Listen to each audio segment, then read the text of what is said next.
जय सियाराम। जानकी भक्ति पथ को आपण मन स्वागत करुच्ची। आज आम जानिबा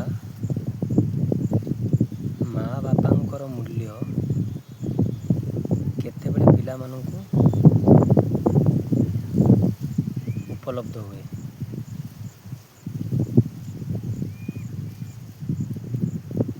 देखिए माँटे हो या बापाटे हो, सदाबले माँ बापा कौ पिलांकर आज्ञा अमंगल चाहती। सबू माँ बापांकर आज्ञा आशा कि मो पुओ बा मो झीओ पाठ दी अक्षर आज्ञा पढ़ू, भल मनीष हो, भल मनीषों सहित मिशु, समाज तार ख्याति अर्जन करू, से निज ना परिचालित हो। किंतु आजिकालिका पिला माने आज्ञा माँ बापांकर भल पाइबा तो बुझंती नहीं, माँ बापांकर कथा को गोटे टंकार ही आज्ञा पालन करते।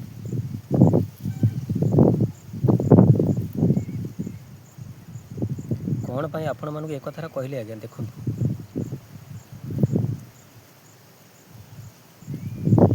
माँ परिका आज्ञा संसार आज्ञा कई ना। ग्यारंटी दे कहमी,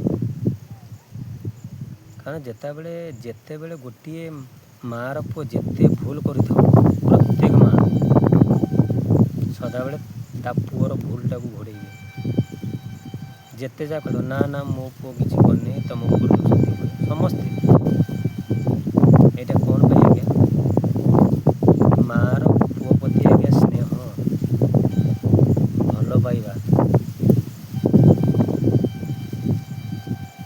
माँ ऋण तो आज्ञा कौ पुओ सुझी ना सुझी भी पारे। तो मु आपण मानक कौन पाई कहनी, माँ बापांकर उपलब्धि पिला मानकर केते बेले हुए,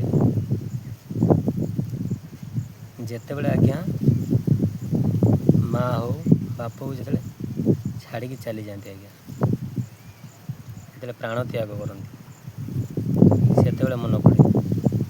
किंतु ता पूर्व पिला मानकु जेते बुझाती पिला माने कि बुझंती नहीं। आपण पाखर आज्ञा टंका थाई पारे, बैंक बालांस थाई पारे, गाड़ी घोड़ा थाई पारे, किंतु जा पाखर माँ नहीं आज्ञा संसार ता पाखर किछि नहीं। कौन पाई आपण मन एक कथाटा मु कहूची आज्ञा, कारण माँ रो स्नेह ममता भल पाइबा को टंका को गाड़ी को बैंक बालांस सहित आगे तुलना आपण करें। आपण कौन संसार कई करें बुझे कौन पाई ना पिलाटी सेते उपलब्ध कर माँ कि बापा जड़े किए छाड़ी पड़े। मो कथा आगे मु कहूँ मो बापा बंची बेले कहते पुरे या कर से कर ये कर सी कर मैंने हाँ हाँ बाबा किंतु मो बापा थिला बेले जोटा मत देखापी पड़ू ना कि सह्यापी पड़ू ना एवं से देखापी पड़ुची सह्यापी पड़ुची। से अटोमेटिकली बापांकर कथाटा मन पड़ुची।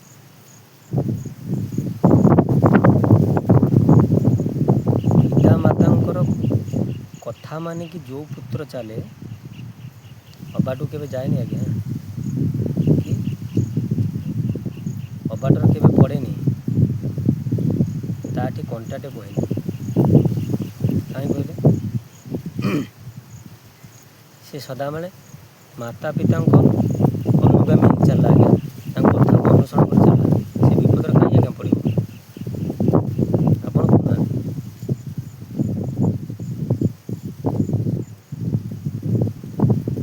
आउ संसार जो भी जहाँ कर सब कटि जापे कि माँ बापा ଆପଣଙ୍କ ପାଟିରୁ ଯେଉଁଟା ଆଜ୍ଞା ଖସିବ ଯେଉଁ ପଦ, ଏଇଟା ଆଜ୍ଞା କେହି ଟାଳିପାରିବେନି, ସ୍ୱୟଂ ବ୍ରହ୍ମାଣ୍ଡପତି ବି ଟାଳିପାରିବେ। ଏଇଟା ଘଟିବ ହିଁ ଘଟିବ ଆଜ୍ଞା। ଆଉ ଦେଖିବେ ଯେଉଁ ଉପଲବ୍ଧି କଥା ଆପଣ କହୁଛି, ଯାହାର ମା ଥିବ ସେ ଖୁସିଟା, ଯାହାର ମା ନଥିବ, ସେ ପିଲାବେଳଠୁ ମା ଛାଡ଼ିଦେଇ ପଳେଇଛି, ତା ଖୁସିରେ ତାକୁ ପଚାରିବେ? ଆପଣ ପଚାରିବେ କେବେ? ସେଇଟା ଆପଣ ଜାଣିବେ। କାରଣ ସଂସାର ଯଦି କେହି ନଥାନ୍ତି, ଯଦି ମା ବାପ ଅଛନ୍ତି, ସଂସାରରେ ଯେତେ କଷ୍ଟ ପାଇନା ଆପଣଙ୍କୁ ଆଜ୍ଞା କଷ୍ଟଟା କଷ୍ଟ ଭଳିଆ ଲାଗିବ ନାହିଁ।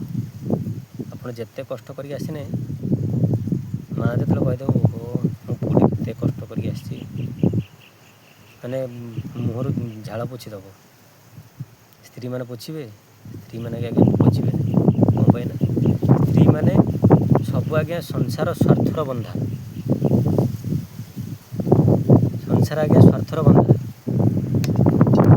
କେବଳ ମା ବାପକୁ ଛାଡ଼ିକି ଆଉ ସମସ୍ତେ ଆଜ୍ଞା ସ୍ୱାର୍ଥର ବନ୍ଧା। ମା ବାପାଙ୍କର ସ୍ୱାର୍ଥ କିଛି ନଥାଏ। ଆଉ ସେମିତି କ'ଣ ଆପଣଙ୍କୁ ପାଳନ ପୋଷଣ କଲେ, ପାଠଶାଠ ପଢ଼େଇଲେ, ଚାକିରି କଲେ କ'ଣ ଆପଣ ମା ବାପକୁ ପୋଷନ୍ତେନି କି? ଏଇଟା କ'ଣ ସ୍ୱାର୍ଥ? ଏଇଟା ସ୍ୱାର୍ଥ କୁହାଯିବନି। କିନ୍ତୁ ଆପଣ ଯଦି ଗୋଟେ ପର ଝିଅକୁ ହାତ ଧରି ବାହା ହେଇକି ଧରିକି ଆସିବେ, ସିଏ ଆପଣଙ୍କୁ ତ ସଦାବେଳେ ସ୍ୱାର୍ଥ ଚାହିଁବ। ତା ବୋଲି ମୁଁ କହୁନି କି ଆପଣ ଗୋଟେ ପର ଝିଅକୁ ବାହା ହେଇକି ଆଣିଲେ ତା'ର ଭରଣ ପୋଷଣ ନ କରନ୍ତୁ, କଥାଟା ସେଇଆ ନୁହେଁ। ସିଏ ସଦାବେଳେ ଆଜି ମୋତେ ଏଇଟା ଦିଅ, ସେଇଟା ଦିଅ। କାରଣ ମା ବାପା କେବେ ଖୋଜନ୍ତି? ମା ବାପା କେବେ ଖୋଜିବେନି। କେବଳ ପୁଅର ମନର କଥାଟା, ପୁଅର ମନର ଦୁଃଖଟା ମା ବାପା ହିଁ ବୁଝନ୍ତି ଆଜ୍ଞା। ଆଉ ପୁଅ ଝିଅକୁ ସେତେବେଳେ ଉପଲବ୍ଧି ହୁଏ ଯେତେବେଳେ ମା ବାପା ତାକୁ ଛାଡ଼ିକି ପଳାନ୍ତି।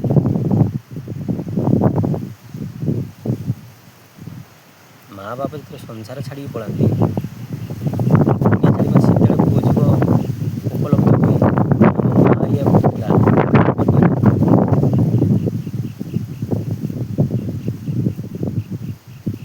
କୋଟି କୋଟି ଟଙ୍କା ଥାଉ ଆଜ୍ଞା, ବ୍ୟାଙ୍କ ବାଲାନ୍ସ ଥାଉ, ଗାଡ଼ି ଥାଉ, ଘୋଡ଼ା ଥାଉ, ଯେତେ ଚାକିରି କରିଥାନ୍ତୁ, ଯେଉଁଠି ମାଆର ସ୍ନେହ ନାହିଁ ଆଜ୍ଞା, ସେଇଠି ଆପଣଙ୍କର କିଛି ନାହିଁ ଆଜ୍ଞା। ମା ସ୍ନେହ ପାଖରେ ମମତା ଭଲ ପାଇବାର ସବୁ ଆଜ୍ଞା ତୁଚ୍ଛ। ଆଉ ଯିଏ ମାଆର ମମତା ସ୍ନେହ ପାଇଛି ତାକୁ ପଚାରିବେ ତା ଅନୁଭୂତି, ଯାହାର ପିଲାବେଳଠୁ ମା ଚାଲିଯାଇଛି କି ବାପା ଚାଲିଯାଇଛି ତାକୁ ପଚାରିବେ ତା'ର ଅନୁଭୂତି। ଆପଣ ନିଜେ ହିଁ ଜାଣିପାରିବେ ଏଥିରେ ବଡ଼ କିଏ।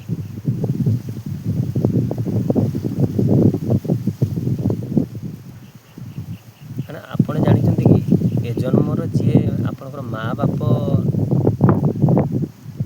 ବାପ ଆପଣ ମା ବାପ ଯିଏ ହେଇଛନ୍ତି, ଆପଣ ଯାହା କୂଳରେ ଜନ୍ମ ହେଇଛନ୍ତି, ଆପଣ ପୂର୍ବ ଜନ୍ମରେ ତାଙ୍କର ଋଣଦାତା, ବୁଝିଲେ? କାରଣ ଭଗବାନ ଏ ଜନ୍ମରେ ଆପଣଙ୍କର ସେ ମା ବାପ କରି ଜନ୍ମ କରିଛି, ତାଙ୍କୁ ଜନ୍ମ ଦେଇଛି, ଯାହାଫଳରେ କି ତୁମେ ପୁଅ ହେଇକି ତାଙ୍କ ଋଣ ସୁଝିବ।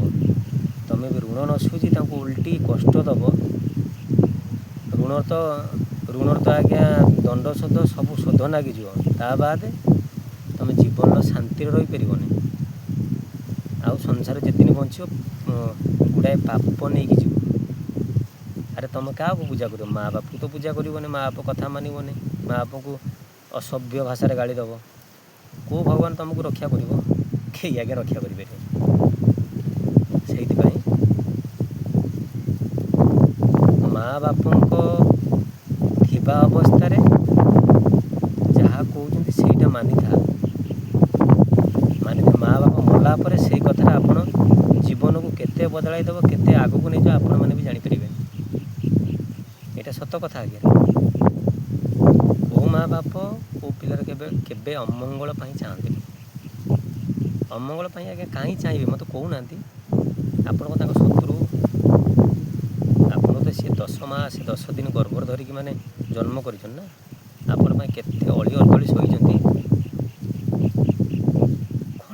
ଖଣ୍ଡେ ଖାଇକି ନା ଗଣ୍ଡେ ଖାଇ ଖଣ୍ଡେ ପିନ୍ଧିଛନ୍ତି। କେତେବେଳେ ଉପାସ ରହିଛନ୍ତି, ପେଟର ପଦାଗନ ପକେଇକି ଆପଣ ଖାଇବା ପାଇଁ ଦେଇଛନ୍ତି। କ'ଣ ଆପଣଙ୍କର କର୍ତ୍ତବ୍ୟଟା ଏଇଟା କି? ମା ଆପଣଙ୍କୁ ଦୁଃଖ ଦେବେ। ଯେମିତି କରିବେ ଆଜ୍ଞା ସେମିତି ପାଇବେ, କିଛି ରହିଲି। ଜୟ ସିଆରାମ। ଆପଣମାନେ ତ ସବୁ ଭିଡ଼ିଓ ଆଜ୍ଞା ଦେଖୁଛନ୍ତି, ଜାନକୀ ଭକ୍ତିପଥ ଚ୍ୟାନେଲକୁ ସବସ୍କ୍ରାଇବ୍ କରନ୍ତୁ ଆଜ୍ଞା, ଲାଇକ୍ କରନ୍ତୁ, କମେଣ୍ଟ କରନ୍ତୁ, କମେଣ୍ଟରେ ଜୟ ସିଆରାମ ଲେଖିଦିଅନ୍ତୁ। ଯଦି ଆପଣଙ୍କ ମନର କୌଣସି କୋଶ୍ଚିନ୍ ଅଛି ମୋତେ ପଚାରିପାରନ୍ତି, ହୁଏତ ମୁଁ ଆପଣଙ୍କ କୋଶ୍ଚିନ୍ର ଆନ୍ସର୍ ଦେଇପାରେ। ଯଦି ଆପଣଙ୍କର କେଉଁ ରିଲେଟିଭ୍ ଭିଡ଼ିଓ ଦରକାର ଆପଣ କମେଣ୍ଟରେ ଜଣାନ୍ତୁ ଆଜ୍ଞା, ମୁଁ ପକାଇବି ଆପଣଙ୍କ ଅନୁସାରେ, ମନପସନ୍ଦ ଅନୁସାରେ। ରହିଲି।